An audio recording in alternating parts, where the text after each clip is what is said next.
Congressman Ted Lieu of California, who's on the Judiciary Committee. Thank you, Senator Congressman Lieu. Here's the question for tomorrow, a romantic question. Okay, I'm in the business of looking for heroes. Will there be one tomorrow? Will the American people walk away from watching 7 hours of television tomorrow and say, you know what, I'm happy about the Republic because I found a hero? Will they? Thank you, Chris, for that question. If you have read the Mueller report or have followed these issues, you won't be very surprised tomorrow. But if you have not read the report, your mind may be blown because Special Counsel Mueller is going to describe facts that many people have not heard of because they're getting lies from Donald Trump and from Bill Barr. So I think it depends on what knowledge you have coming into this hearing. Well, while a president can't be accused of a crime while in office, a legion of prosecutors have said that if these offenses committed by the president had been committed by any other human in this country geographically, he'd be facing multiple felony counts. And to that point, Trump bragged today, I can't believe he said this, he can do anything he wants. Listen to this, Congressman.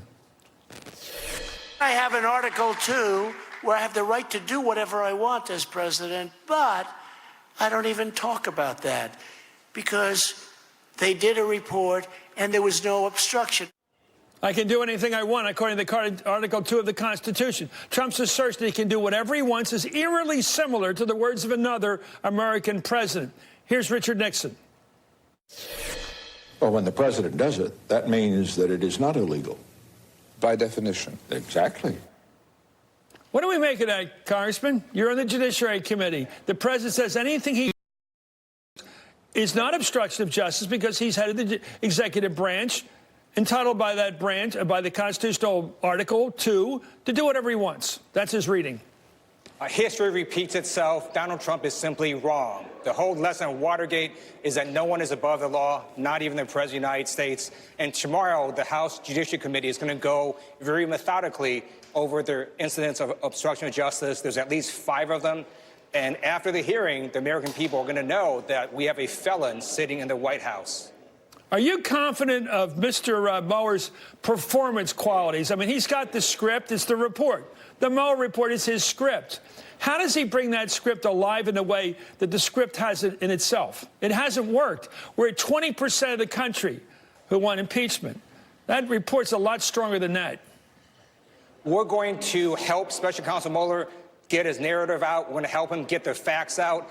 I think a lot of people in America may not even know that the president directed former White House counsel Don McGahn to fire Special Counsel Mueller, that he then directed McGahn to cover it up and create a fake document.